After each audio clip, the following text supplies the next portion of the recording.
नमस्कार भाइयों और बहनों, आप सबका स्वागत है हमारे YouTube channel Trinetra study point पर। आप सब अच्छे होंगे और अच्छे ढंग से पढ़ाई कर रहे होंगे। इसी के साथ में आपके समक्ष लेकर आए हैं एक और नया टॉपिक, जिसमें पढ़ेंगे हम गवर्नर जनरल।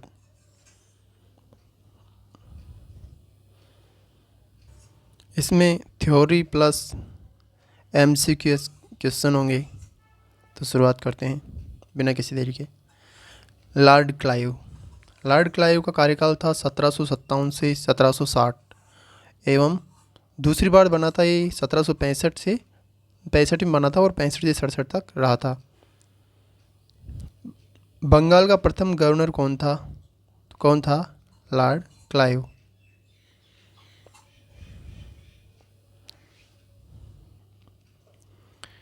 निम्नलिखित में से कौन बंगाल का प्रथम गवर्नर जनरल था? बंगाल का प्रथम गवर्नर जनरल कौन था? Option number B right answer, Warren Hastings.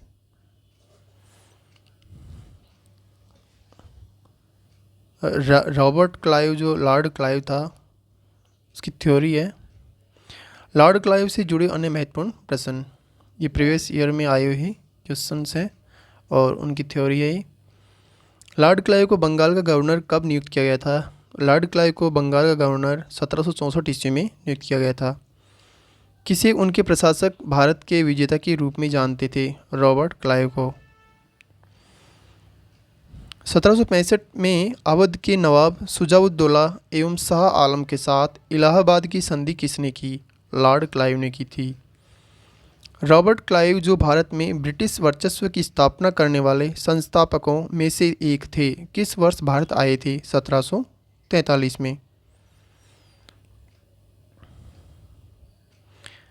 Robert Clive, जो भारत में ब्रिटिश वर्चस्व की स्थापना करने वाले संस्थापकों में से एक थे, किस वर्ष भारत आए थे? तो 1743 में आए थे। रिपीट हो गया। लॉर्ड क्लाइव ने किस लड़ाई में सिराज उद दौला को पराजित किया था? प्लासी के युद्ध में। प्लासी का युद्ध कब हुआ था? प्लासी का युद्ध हुआ था सन 1757 में। और बक्सर का युद्ध हुआ था 1764 ईस्वी में।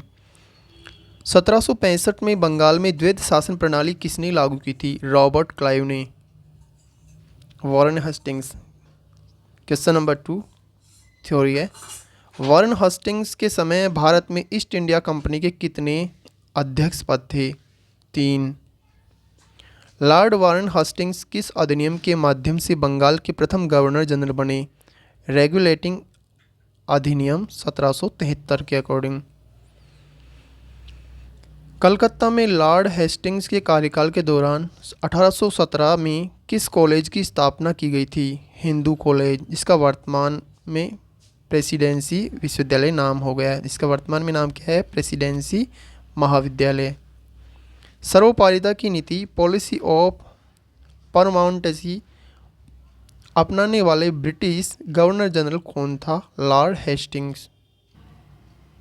वॉरेन हस्टिंग्स से जुड़े अन्य महत्वपूर्ण प्रश्न जो प्रीवियस ईयर में सीधे प्रश्न पूछे जाते हैं, उनका थ्योरी है।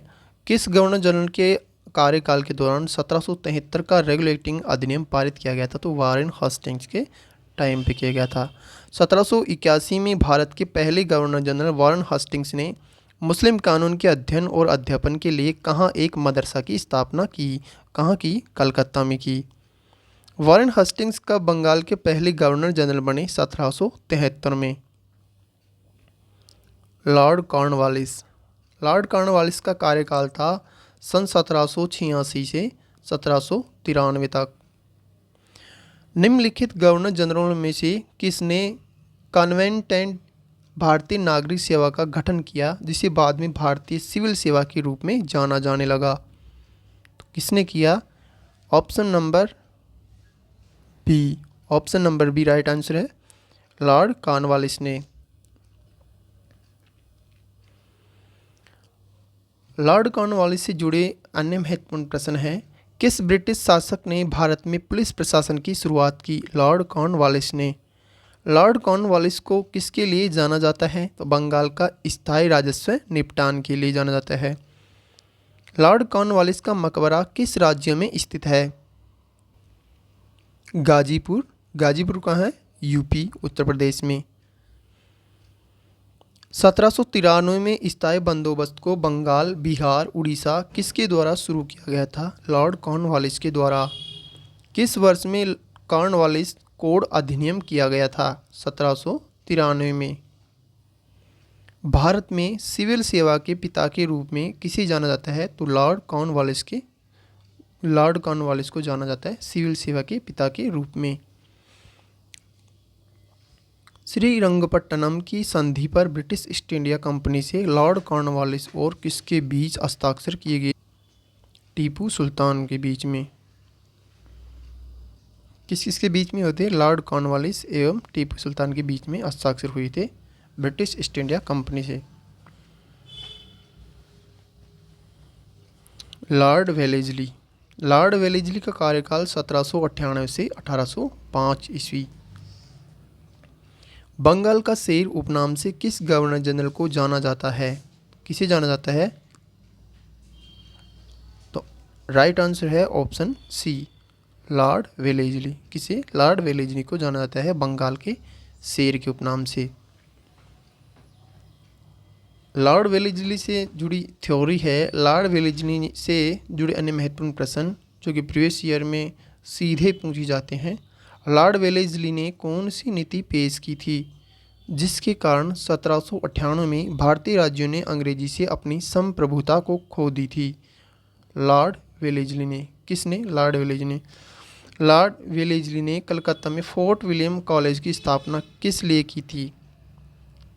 क्योंकि वह ब्रिटिश नागरिकों को भारत में प्रशासन हेतु प्रशिक्षित करना चाहता था, इसलिए उसने वह कोलकाता में फोर्ट विलियम कॉलेज की स्थापना की। भारत के किस शासक ने सर्वप्रथम लॉर्ड वेलेस्ली की शाही संधि को स्वीकार किया? हैदराबाद के निजाम ने। सर्वप्रथम लॉर्ड वेलेस्ली की शाही संधि को स्वीकार किसने किया? हैदराबाद के शासक निजाम ने किया।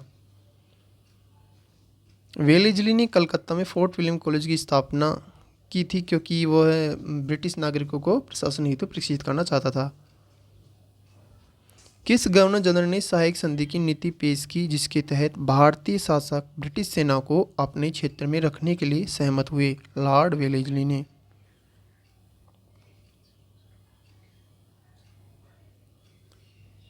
किस गवर्नर जनरल ने सहायक संधि की नीति का प्रादुर्भाव किया? लॉर्ड वेलेस्ली ने किया। फोर्ट विलियम कॉलेज की स्थापना किसके द्वारा की गई थी? लॉर्ड वेलेस्ली के द्वारा की गई थी। Lord William Bentinck. Next governor Lord William Bentinck. इसका कार्यकाल था 1828 से 1835। भारत के पहले गवर्नर जनरल कौन थे? राइट आंसर है option B, lord William Bentinck. Lord William Bentinck से जुड़े महत्वपूर्ण प्रश्न।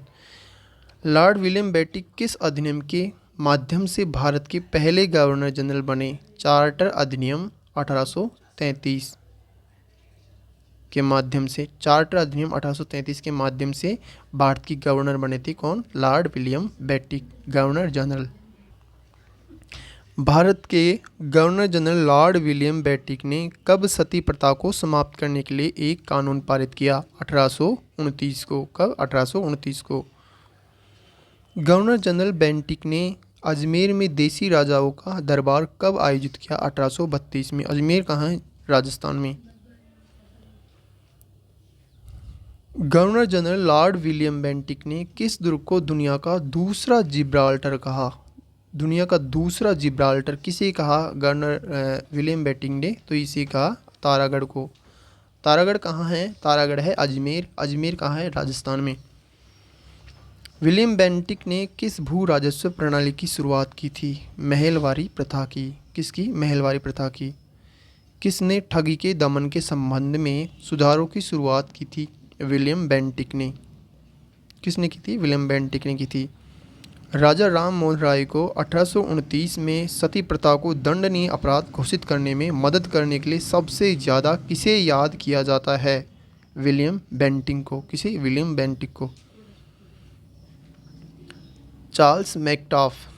चार्ल्स मैकटाफ का कार्यकाल था 1835 से 1836 तक, 1 साल तक इसने ये गवर्नर जनरल रहा था। भारतीय प्रेस का मुक्तिदाता किसे कहा जाता है? किसे कहा जाता है? राइट आंसर है ऑप्शन डी, चार्ल्स मैकटाफ को। चार्ल्स मैकटाफ को। चार्ल्स मैकटाफ से जुड़े महत्वपूर्ण प्रश्न है, किसने राजपूताना के रियासतों के साथ 1817 से 1818 के अधीनस्थ गठबंधनों पर बातचीत की? किसने की? चार्ल्स मैकटाफ ने। भारत की आत्मनिर्भर सामाजिक व्यवस्था पर बात करते हुए किसने कहा भारत में ग्रामीण व्यवस्था एक छोटा गणराज्य है? किसने कहा? चार्ल्स मैकटाफ ने। Lord Auckland. लॉर्ड ऑकलैंड का जो कार्यकाल था वो था 1836 से 1842 तक। कलकत्ता से दिल्ली तक ग्रांड ट्रंक रोड की मरम्मत किसने करवाई थी? राइट आंसर है ऑप्शन बी, किसने कराई? लॉर्ड ऑकलैंड ने। और जीटी रोड का निर्माण किसने करवाया था सर्वप्रथम? तो किसने करवाया था? शेर शाह सूरी ने। लॉर्ड ऑकलैंड से जुड़े अन्य महत्वपूर्ण प्रश्न है, लॉर्ड ऑकलैंड को किस वर्ष में गवर्नर जनरल नियुक्त किया गया था? 1836 में। कब? 1836 में किया गया था। Lord Ellenborough. नेक्स्ट जो गवर्नर जनरल है वह है लॉर्ड एलनबरो। लॉर्ड एलनबरो, इसका कार्यकाल था 1842 से 1844 तक। किस गवर्नर जनरल के समय सिंध का विलय 1843 में ब्रिटिश राज्य में हुआ था? राइट आंसर है option C, option C, lord Ellenborough.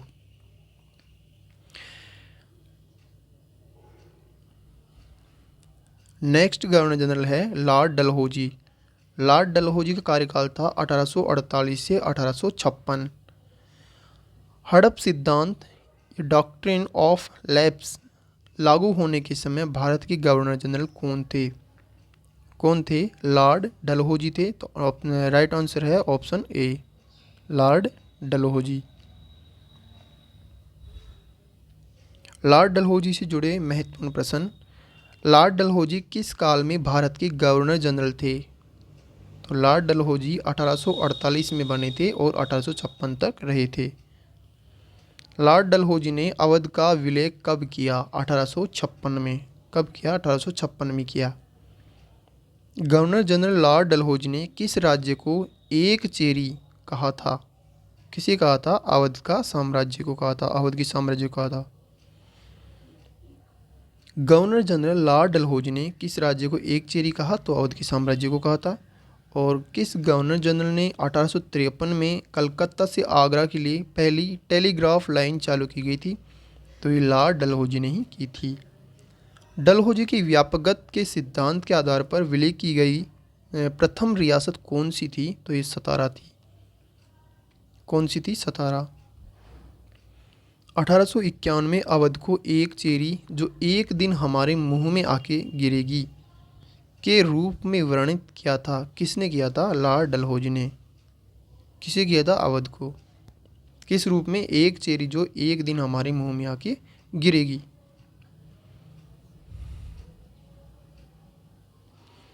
1851 में अवध को एक चेरी जो एक दिन हमारे मुंह में आके गिर जाएगी, ये लॉर्ड डलहौजी ने वर्णित किया था। गवर्नर जनरल लॉर्ड डलहौजी ने ब्रिटिश साम्राज्य के विस्तार से संबंधित कौन सी नीति पेश की थी? व्यापकता का सिद्धांत नीति। किसने 1848 ईस्वी में भारत में लोक निर्माण विभाग की शुरुआत की थी? लॉर्ड डलहौजी ने। किसने की थी? लॉर्ड डलहौजी ने की थी। पहली बार डाक टिकट किसके शासनकाल में जारी किया गया था? तो लॉर्ड डलहौजी के शासनकाल में जारी किया गया था। प्रेस का मुक्तिदाता कौन है? तो लॉर्ड मैकटाफ। कौन? लॉर्ड मैकटाफ। और जो डाक टिकट था वो किसके शासनकाल में जारी किया गया था? तो लॉर्ड डलहौजी के काल में जारी किया गया था।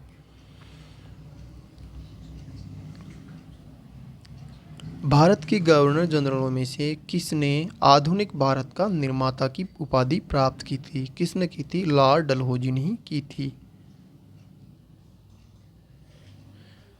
और डाक टिकट जारी किसके कार्यकाल में हुए थे? तो लॉर्ड डलहौजी के कार्यकाल में हुए थे। किसी भारतीय रेलवे के पिता के रूप में जाना जाता है? लॉर्ड डलहौजी को जाना जाता है। किसे जाना जाता है? लॉर्ड डलहौजी को जाना जाता है। किसने शिमला को ग्रीष्मकालीन राजधानी बनाई? किसने बनाई?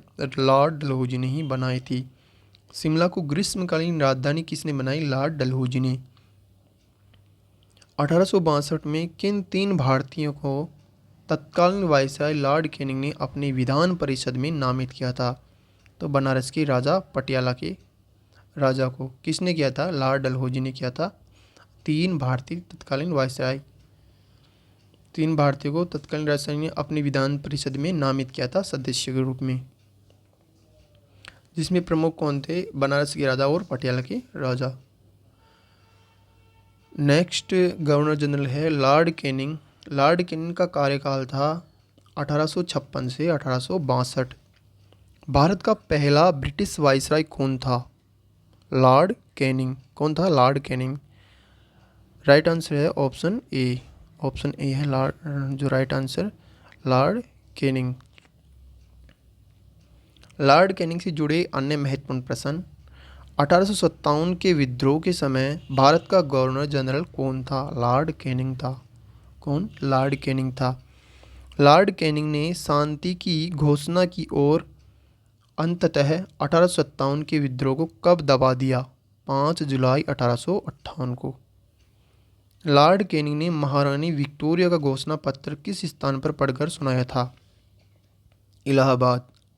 इलाहाबाद का जो वर्तमान में नाम क्या है? प्रयागराज। प्रयागराज में सुनाया था।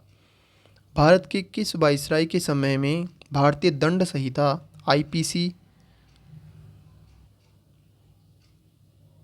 आईपीसी सिविल प्रक्रिया संहिता और सीपी तथा दंड प्रक्रिया संहिता सीआरपीसी पारित किए गए? भारतीय दंड संहिता आईपीसी और सीपी सिविल प्रक्रिया हो गई, और सीआरपीसी दंड प्रक्रिया संहिता को कब पारित किए गए थे? तो ये किए गए थे लॉर्ड कैनिंग के टाइम में। लॉर्ड कैनिंग ने कौन से समूह को break waters in the storm से उल्लेखित किया था, जिसने 1857 के विद्रोह के दमन में मदद की थी? राजसी राज्यों को। गवर्नर जनरल कैनिंग ने निर्णय लिया था कि कौन अंतिम मुगल राजा होगा और उसकी मृत्यु के बाद उसके किसी भी वंशज के राजा के रूप में मान्यता नहीं दी जाएगी। तो ये कौन सी गवर्नर जनरल ने लिया? तो किस राजा के रूप में लिया था? तो अंतिम मुगल राजा कौन था? तो वो था बहादुर शाह जफर द्वितीय, दिल्ली का, जिसे 1857 की क्रांति के समय यहाँ से उठा के रंगून जेल में डाल दिया था। रंगून का है म्यांमार में। भारत में next governor general Lord Mayo. Lord Mayo का कार्यकाल था 1869 से 1872। भारत में पहली जनगणना गवर्नर जनरल किसके शासनकाल में वर्ष 1872 में की गई थी? मतलब कौन सा गवर्नर जनरल था जिसके समय 1872 में पहली जनगणना की गई थी? तो राइट आंसर है ऑप्शन ए, लॉर्ड मेयो के टाइम पर। लॉर्ड मेयो से जुड़े अन्य महत्वपूर्ण प्रश्न। 1872 में शेर अली द्वारा लॉर्ड मेयो की हत्या कहाँ हुई थी? Port Blair. पोर्ट ब्लेयर कहाँ है? अंडमान निकोबार में। भारत के कौन से गवर्नर जनरल का वाइसराय कृषि एवं वाणिज्य विभाग की स्थापना से संबंधित है? लॉर्ड मेयो से। मेयो कॉलेज की स्थापना 1875 में किसने की थी? रिचर्ड बार्के ने। भारत में वित्तीय विकेंद्रीकरण की शुरुआत किसने की थी? तो लॉर्ड मेयो ने ही की थी। भारत में वित्तीय विकेंद्रीकरण की शुरुआत किसने की थी? लॉर्ड मेयो ने। और मेयो कॉलेज की स्थापना 1875 में भी रिचर्ड बार्के ने की थी। किसने की थी? रिचर्ड बार्के ने। किसके नाम से? लॉर्ड मेयो के नाम से Mayo college. Next governor general है लॉर्ड लिटन। लॉर्ड लिटन का कार्यकाल था 1876 से 1880। लॉर्ड लिटन ने शस्त्र अधिनियम कब पारित किया था? 1878। तो राइट आंसर है ऑप्शन बी। ऑप्शन बी 1878 में लॉर्ड लिटन ने शस्त्र अधिनियम पारित किया था। कौन सा शस्त्र अधिनियम पारित किया था? कब किया? 1878 में किया। लॉर्ड लिटन से जुड़े अन्य महत्वपूर्ण प्रश्न। किसने 1878 के वर्नाकुलर प्रेस एक्ट का प्रस्ताव रखा था? तो लॉर्ड लिटन ने रखा था। इनमें से भारत के कौन से गवर्नर जनरल ओवन मेरिडिथ के नाम से कविता लिखा करते थे? तो लॉर्ड लिटन लिखते थे या लिखा करते थे। 1877 में किस वायसराय ने महारानी विक्टोरिया को भारत की महारानी के रूप में स्वीकार करने के लिए एक दरबार का आयोजन किया था? किसने किया था? लॉर्ड लिटन ने ही किया था। नेक्स्ट गवर्नर जनरल है लॉर्ड रिपन। लॉर्ड रिपन का कार्यकाल था 1880 से 1884। भारत में स्थानीय स्वशासन का जनक किसे माना जाता है? तो लॉर्ड रिपन, मतलब option right answer option A, Lord Ripon. Lord Ripon से जुड़े अन्य महत्वपूर्ण प्रश्न। किसने लॉर्ड रिपन को भारत का उद्धारक कहा और उसकी शासनकाल को भारत में स्वर्ण युग का आरंभ कहा? किसने कहा था? Florence Nightingale. किसने? फ्लोरेंस नाइटिंगेल ने। लॉर्ड रिपन द्वारा शिक्षा सुधार के लिए हंटर आयोग की नियुक्ति किस वर्ष की गई थी? 1882 को। कब? 1882 की गई थी। किस वायसराय की कार्यकाल के दौरान वर्नाक्युलर प्रेस एक्ट 1878 को निरस्त कर दिया गया था? Lord Ripon. किसी कार्यकाल में? लॉर्ड रिपन के कार्यकाल में वर्नाक्युलर प्रेस एक्ट को जो 1878 में हुआ था उसको निरस्त कर दिया था। नेक्स्ट गवर्नर जनरल है लॉर्ड डफरिन। लॉर्ड डफरिन का कार्यकाल था 1884 से 1888। भारतीय राष्ट्रीय कांग्रेस की स्थापना किस वायसराय के कार्यकाल में एक प्रमुख घटना थी? राइट आंसर है option B, lord Dufferin. Lord Dufferin से जुड़े महत्वपूर्ण प्रश्न। तृतीय आंग्ल बर्मा युद्ध जिसमें बर्मा पराजित हुआ था किस वायसराय के कार्यकाल की प्रमुख घटना थी? तो लॉर्ड डफरिन के कार्यकाल की यह प्रमुख घटना थी। भारतीय राष्ट्रीय कांग्रेस ने भारत में मुट्ठी भर अल्पसंख्यकों के विचार का प्रतिनिधित्व किया। इस विवाद को किसके द्वारा बनाए रखा गया था? लॉर्ड डफरिन के द्वारा। किस गवर्नर जनरल ने लोगों के केवल सूक्ष्म अल्पसंख्यक का प्रतिनिधित्व करने के रूप में कांग्रेस का उपहास किया? तो ये भी लॉर्ड डफरिन ने ही किया था। नेक्स्ट गवर्नर जनरल है लॉर्ड कर्जन। लॉर्ड कर्जन का कार्यकाल था 1899 से 1905। लॉर्ड कर्जन निम्नलिखित में से किस घटना से संबंधित है?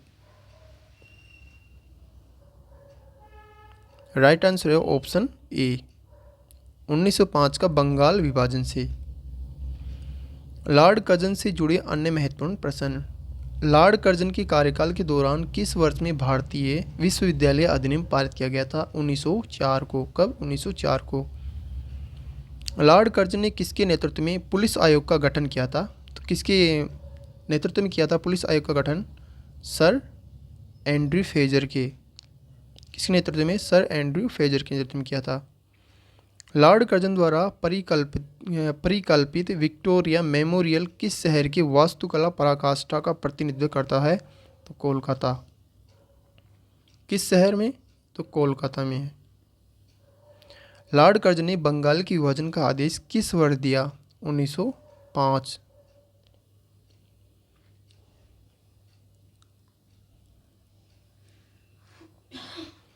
लॉर्ड कर्जन की यात्रा के उपलक्ष्य में बर्दवान के राजा द्वारा कौन सा स्मारक बनाया गया था? बिजाई तोरण। कौन सा? बिजाई तोरण बनाया गया था, जिसका दूसरा नाम है कर्जन गेट। कौन सा? Curzon gate. लॉर्ड कर्जन द्वारा सिंचाई आयोग 1901 के प्रमुख के रूप में किसे नियुक्त किया गया था? सर वोल्विन स्कॉट मोनकिनज। नेक्स्ट गवर्नर जनरल है लॉर्ड मिंटो द्वितीय। लॉर्ड मिंटो द्वितीय का कार्यकाल था 1905 से 1910। क्रांतिकारी खुदीराम बोस को फांसी दी जाने के समय किस वायसराय का शासन था? किसका था? Right answer option A, Lord Minto द्वितीय। लॉर्ड मिंटो द्वितीय से जुड़े महत्वपूर्ण प्रश्न। मुस्लिम लीग का गठन किसके कार्यकाल के दौरान हुआ था? लॉर्ड मिंटो के कार्यकाल के दौरान हुआ था। लॉर्ड मिंटो द्वितीय के कार्यकाल के दौरान हुआ था। 1907 ईस्वी में सूरत अधिवेशन में कांग्रेस के विभाजन के समय भारत का गवर्नर जनरल कौन था? लॉर्ड मिंटो द्वितीय था। किसने भारतीय कृषि सेवा शुरू की थी? लॉर्ड मिंटो द्वितीय ने की थी। नेक्स्ट गवर्नर जनरल है लॉर्ड हार्डिंग द्वितीय। लॉर्ड हार्डिंग द्वितीय का कार्यकाल था 1910 से 1916। प्रथम विश्व युद्ध 1914 से 1919 के समय भारत के गवर्नर जनरल कौन थे? कौन थे? राइट आंसर है ऑप्शन डी, लॉर्ड हार्डिंग द्वितीय। लॉर्ड हार्डिंग द्वितीय से जुड़े महत्वपूर्ण प्रश्न।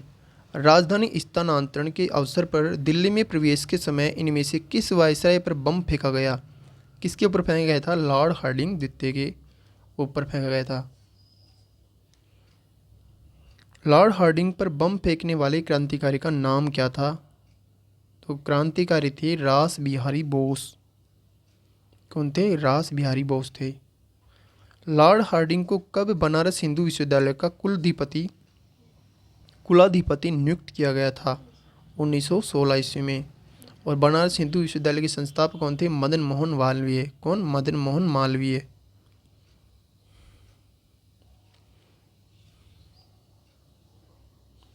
ब्रिटिश भारत की राजधानी को 1911 में कलकत्ता से दिल्ली स्थानांतरित किस वायसराय ने की थी? तो लॉर्ड हार्डिंग द्वितीय ने की थी। किस वायसराय ने भारत रक्षा अधिनियम 1915 पारित किया था? लॉर्ड हार्डिंग द्वितीय ने किया था। नेक्स्ट गवर्नर जनरल है लॉर्ड चेम्सफोर्ड। लॉर्ड चेम्सफोर्ड का कार्यकाल था 1916 से 1921। जलियांवाला बाग हत्याकांड किस वायसराय के कार्यकाल में हुआ था? राइट आंसर है option C, lord Chelmsford. Lord Chelmsford से जुड़े महत्वपूर्ण प्रश्न हैं। भारत सरकार अधिनियम 1919 को लागू किए जाने के समय भारत का वायसराय कौन था? Lord Chelmsford. 1919 में रॉलेट एक्ट किसके कार्यकाल में पारित हुआ था? लॉर्ड चेम्सफोर्ड के कार्यकाल में पारित हुआ था। भारत में खिलाफत आंदोलन किसके कार्यकाल में शुरू हुआ था? लॉर्ड चेम्सफोर्ड के कार्यकाल में या शासनकाल में शुरू हुआ था। लॉर्ड चेम्सफोर्ड से जुड़े महत्वपूर्ण प्रश्न हैं।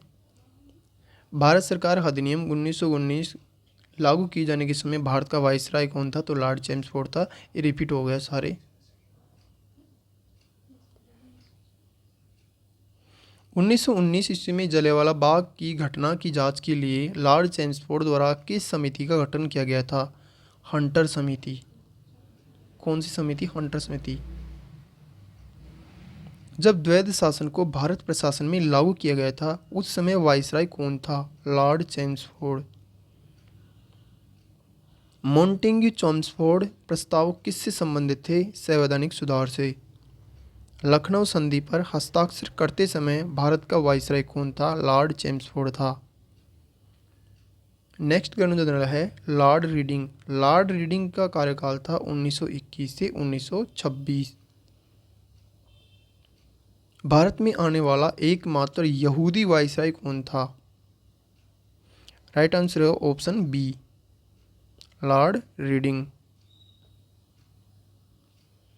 लॉर्ड रीडिंग से जुड़े महत्वपूर्ण प्रश्न। काकोरी ट्रेन डकैती के दौरान भारत का वायसराय कौन था? लॉर्ड रीडिंग था। 5 फरवरी 1922 को चोरा चोरी की घटना के समय वायसराय कौन था? ये भी लॉर्ड रीडिंग ही था। विश्व भारती विश्वविद्यालय शांति निकेतन में किस वायसराय के शासनकाल के दौरान शुरू किया गया था? लॉर्ड रीडिंग के शासनकाल के दौरान। नेक्स्ट गवर्नर जनरल है लॉर्ड इरविन। लॉर्ड इरविन का कार्यकाल था 1926 से 1931। साइमन कमीशन का आगमन किस वायसराय के कार्यकाल में हुआ था? लॉर्ड इरविन के कार्यकाल में। तो राइट आंसर है ऑप्शन बी, लॉर्ड इरविन के कार्यकाल में। लॉर्ड इरविन से जुड़े महत्वपूर्ण प्रश्न। लॉर्ड इरविन को लिखे अपने पत्र में महात्मा गांधी ने कितनी मांगे की जिनमें से कुछ पर सहमति बन गई और उन्हें गांधी इरविन समझौते के रूप में भी जाना जाने लगा। तो कितनी मांगे थी? वो थी 11। गांधी इरविन समझौते को किस रूप से जाना जाता है? तो दिल्ली समझौते के रूप में जाना जाता है, मतलब दिल्ली समझौते के रूप में जाना जाता है। किसने गांधी इरविन समझौते में महात्मा गांधी के लाभ को 57वां पुरस्कार कहा था? किसने कहा था? एलन कैंपबेल जॉनसन ने। उस वायसराय का नाम बताइए जिसने 1929 में भारत के लिए प्रभुत्व का दर्जा या डोमिनियन स्टेट देने की घोषणा की थी। किसने की थी? लॉर्ड इरविन ने की थी।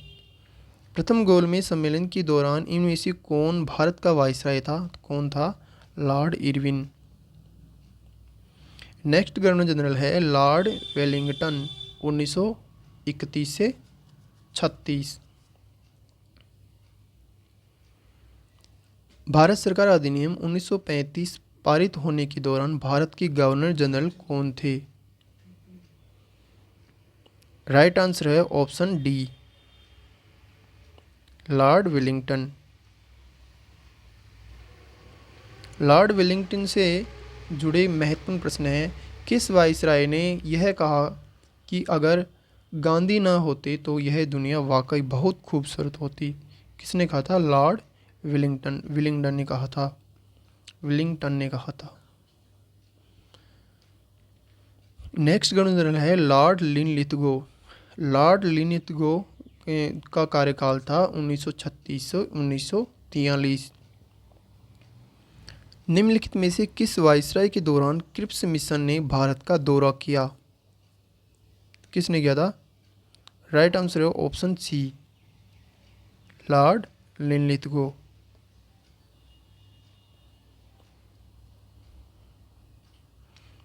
लॉर्ड लिनलिथगो से जुड़े महत्वपूर्ण प्रश्न। 1940 में प्रस्तुत अगस्त प्रस्ताव किस वायसराय द्वारा जारी किया गया था? लॉर्ड लिनलिथगो के द्वारा। भारत के किस वायसराय के कार्यकाल में 11 भारतीय राज्यों में पहली बार चुनाव हुए थे? ये किसके कार्यकाल में हुए थे? तो हुए थे लॉर्ड लिनलिथगो के कार्यकाल में 11 भारतीय राज्यों में पहली बार चुनाव। भारत के किस वायसराय ने 1943 के बंगाल की अकाल को संबोधित करते हुए सेना को आदेश दिया कि वह भूखे ग्रामीण बंगालियों को राहत आपूर्ति वितरित करे? किसने दिया था? लॉर्ड लिनलिथगो ने। आदेश किसने दिया? लॉर्ड लिनलिथगो ने दिया। नेक्स्ट गवर्नर जनरल है लॉर्ड वेवेल। लॉर्ड वेवेल का कार्यकाल था 1943 से 1947। भारत को सत्ता हस्तांतरण के लिए 1946 में ब्रेक डाउन प्लान किसके द्वारा प्रस्तावित किया गया था? राइट आंसर है option B, lord Wavell. Lord Wavell से जुड़े महत्वपूर्ण प्रश्न हैं। किस वायसराय के शासनकाल में राजगोपालाचारी ने CR फार्मूला प्रस्तुत किया? लॉर्ड वेवेल के कार्यकाल में। वेवेल योजना या शिमला सम्मेलन 1945, इसका नाम भारत के किस वायसराय के नाम पर रखा गया था? तो लॉर्ड वेवेल के नाम पर रखा गया था। किस वर्ष में वेवेल की योजना शुरू की गई थी? 1945 में। नेक्स्ट गवर्नर जनरल है लॉर्ड माउंटबेटन, जो कि स्वतंत्र भारत के भी पहले गवर्नर कौन है? तो वो भी लॉर्ड माउंटबेटन ही है। इनका कार्यकाल था 1947 से 1948। जब लॉर्ड माउंटबेटन भारत के पहले गवर्नर जनरल बने तो निम्नलिखित में से कौन पाकिस्तान का गवर्नर जनरल बना था? कौन बना था? तो ये बना था, राइट आंसर है ऑप्शन बी, मोहम्मद अली जिन्ना।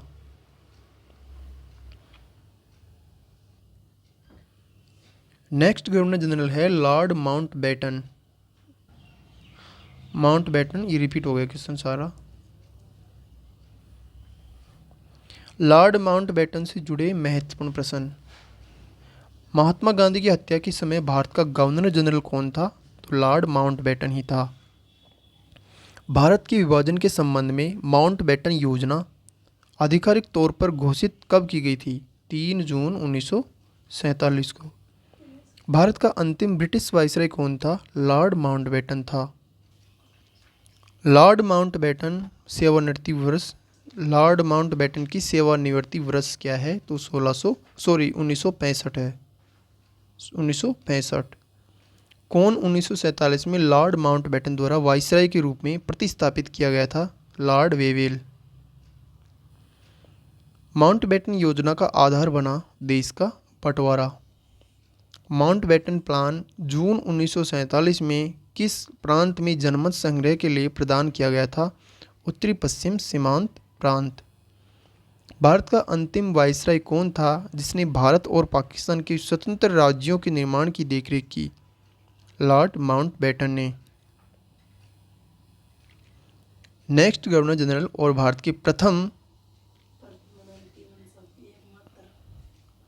के प्रथम स्वदेशी गवर्नर जनरल एवं अंतिम गवर्नर जनरल कौन थे? तो सी राजगोपालाचारी, जिनका कार्यकाल था 1948 से 1950। स्वतंत्र भारत के पहले भारतीय गवर्नर जनरल कौन थे? राइट आंसर है ऑप्शन बी, सी राजगोपालाचारी। सी राजगोपालाचारी से जुड़े अन्य महत्वपूर्ण प्रश्न। किस व्यक्ति को सर्वप्रथम भारत रत्न पुरस्कार दिया गया था? सी राजगोपालाचारी को दिया था। हमारी थ्योरी हो गई पूरी, और थ्योरी में बहुत ही अच्छा कंटेंट था, और इसको ज़्यादा ज़्यादा शेयर करना। बहुत ही अच्छे हैं, डायरेक्ट क्वेश्चन उठाए गए हैं इनमें से एग्जाम्स में, जैसे कि एसएससी में, CHSL CGL वगैरह सब में। ऐसा कोई एग्ज़ाम नहीं है स्टेट का, कोई सा भी एग्ज़ाम हो उसमें से एसएससी का फेवरेट है मॉडर्न हिस्ट्री। एवं मॉडर्न हिस्ट्री में भी कौन से गवर्नर जनरल या फिर 1857 की क्रांति। तो 1857 क्रांति का हमने वीडियो करा दिया है, और ये वीडियो है हमारा गवर्नर जनरल का। इसमें थ्योरी, सारी थ्योरी पढ़ ली है हम। थ्योरी के अकॉर्डिंग अगर आप थ्योरी पढ़ लेते हैं तो इसमें से कोई सा भी क्वेश्चन आपका, कोई सा क्वेश्चन बाहर नहीं जाएगा इसमें से। और अब रिवीजन के तौर पर 30 क्वेश्चन कराए गए हैं, वो भी हम देखते हैं। क्वेश्चन नंबर 1 है, व्यपगत के सिद्धांत या हड़प डॉक्ट्राइन ऑफ लैप्स किस नीति या किसने तैयार की थी? कि जो ये नीति है डॉक्ट्राइन ऑफ लैप्स, मतलब कि व्यपगत के सिद्धांत या हड़प नीति, ये किसने तैयार की थी? किसने की थी? लॉर्ड डलहौजी ने। Right answer option C, lord Dalhousie ने। नेक्स्ट क्वेश्चन है, निम्नलिखित में से किस ब्रिटिश गवर्नर जनरल या वाइसराय ने भारत में सबसे लंबे समय तक सेवा की थी? राइट आंसर है option A, lord Dalhousie. Next question है, श्रम की स्थितियों में सुधार के लिए भारत में पहला कारखाना अधिनियम किसके कार्यकाल में प्रस्तावित किया गया था?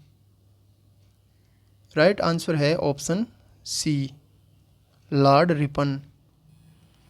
नेक्स्ट क्वेश्चन है, अवध के संदर्भ में किसने बयान दिया, एक चेरी जो एक दिन हमारे मुंह में आकर गिरेगी? राइट आंसर हो ऑप्शन ए, लॉर्ड डलहौजी। किसने कहा था कि एक चेरी जो एक दिन हमारे मुंह में आके गिरेगी? तो ये किसने कहा था? लॉर्ड डलहौजी ने कहा था। नेक्स्ट क्वेश्चन है, वॉरेन हेस्टिंग्स कब बंगाल के पहले गवर्नर जनरल बने? राइट आंसर है ऑप्शन डी, 1773 में। नेक्स्ट क्वेश्चन है, भारत सरकार अधिनियम 1935 के समय भारत का वाइसराय कौन था? राइट आंसर है option A, Lord Willingdon. Next question है, निम्नलिखित में से किस गवर्नर जनरल ऑफ इंडिया ने भारत में इलेक्ट्रिक टेलीग्राफ सिस्टम की शुरुआत की थी? राइट आंसर है ऑप्शन बी, लॉर्ड डलहौजी ने।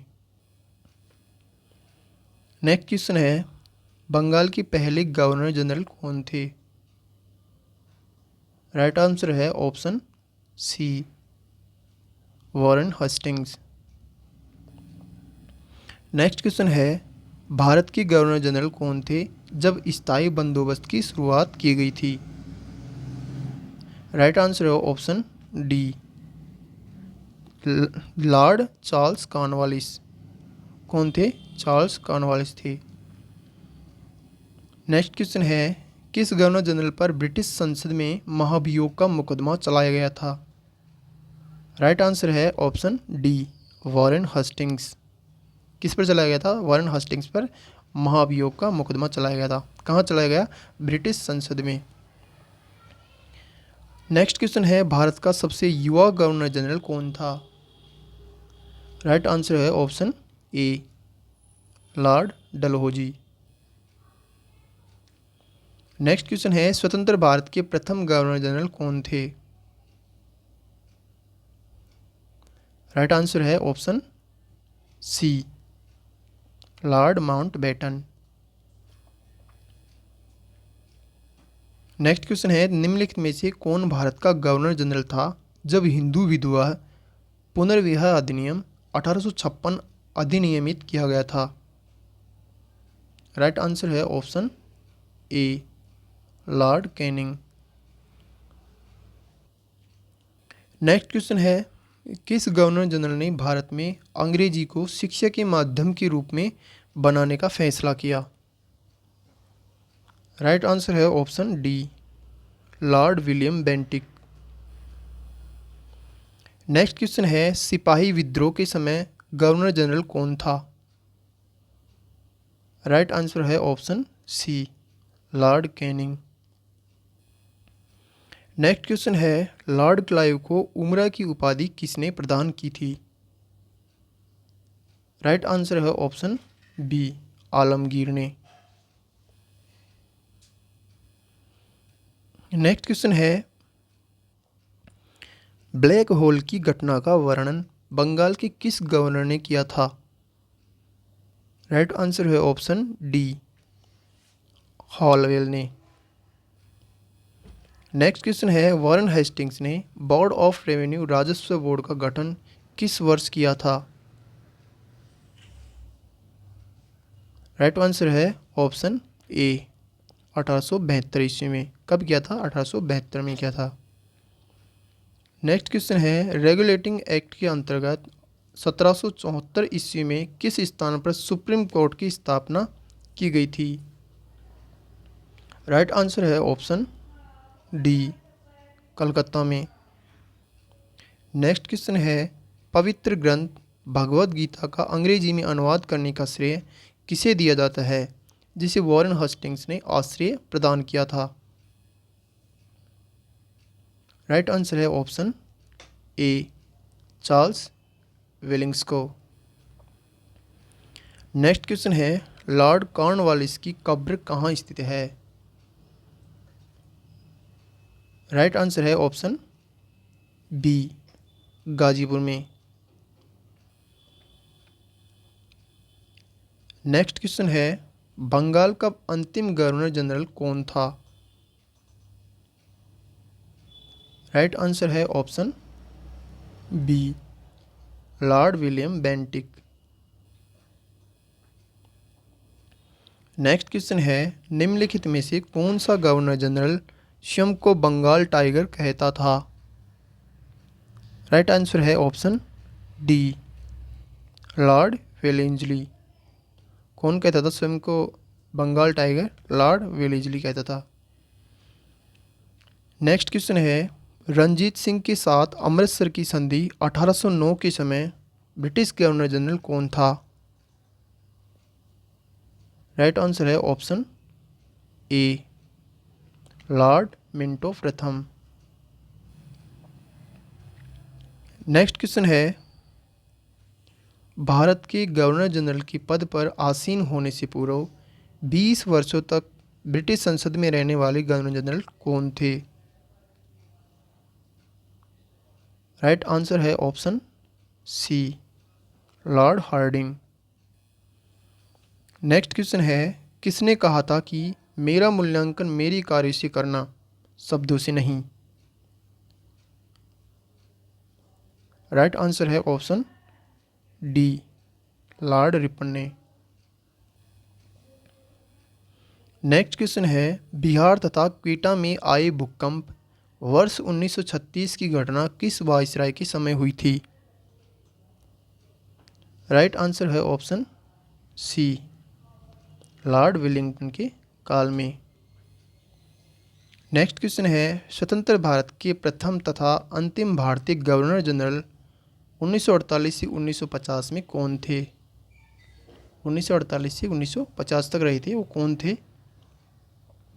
राइट आंसर है ऑप्शन सी राजगोपालाचारी। ये प्रथम और एवं अंतिम दोनों ही थे।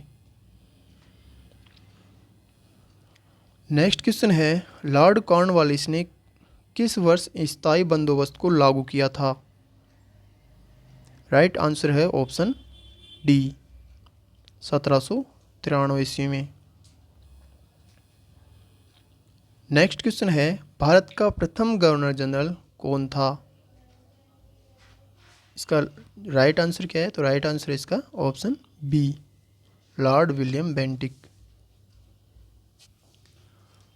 आज के लिए इतना ही पढ़ते हैं, फिर आगे पढ़ेंगे। तो आप सब हमें ज़रूर बताना कमेंट बॉक्स में कि आपको हमारा वीडियो कैसा लगा, और हम आशा करते हैं कि आपको अच्छा लगा होगा। और आप ज़्यादा से ज़्यादा इस वीडियो को शेयर करें, और जिस भी भाई बहन ने हमारे यूट्यूब चैनल को सब्सक्राइब नहीं किया है वो सब्सक्राइब ज़रूर कर लें, क्योंकि हम जो भी वीडियो डालेंगे उसका नोटिफिकेशन आपको तुरंत मिल जाएगा। ये सारे क्वेश्चन बहुत ही इम्पोर्टेंट, मोस्ट इम्पोर्टेंट क्वेश्चन है। इसमें पहले तो हमने थ्योरी कराई थी, उसमें मोस्ट इम्पोर्टेंट क्वेश्चन थे, क्योंकि वो इस थ्योरी में वो सब क्वेश्चन हमने कवर कराए हैं जो कि एग्ज़ाम में सीधे पूछे जाते हैं। एसएससी के बहुत ही फेवरेट क्वेश्चन है, वो सारे थ्योरी में करा दिए, और थ्योरी के बाद में हमने रिवीजन भी किए, अकॉर्डिंग करवाए थे। वो भी अच्छे क्वेश्चन है, 30 क्वेश्चन है। और आपको इस वीडियो की जो PDF है वो हमारे टेलीग्राम चैनल त्रिनेट स्टडी पॉइंट पर मिलेगी। उसका लिंक वीडियो के डिस्क्रिप्शन बॉक्स में दिया हुआ है, वहाँ जाके आप टेलीग्राम चैनल को ज्वाइन कर लो, और वहाँ से समस्त वीडियो की जितने भी हमने वीडियो कराए हैं, चाहे वो कोई सी भी वीडियो है, उन सब का PDF आपको वहाँ अवेलेबल हो जाएगा। तो आज के लिए इतना ही। तो सबको जय हिंद, जय भारत।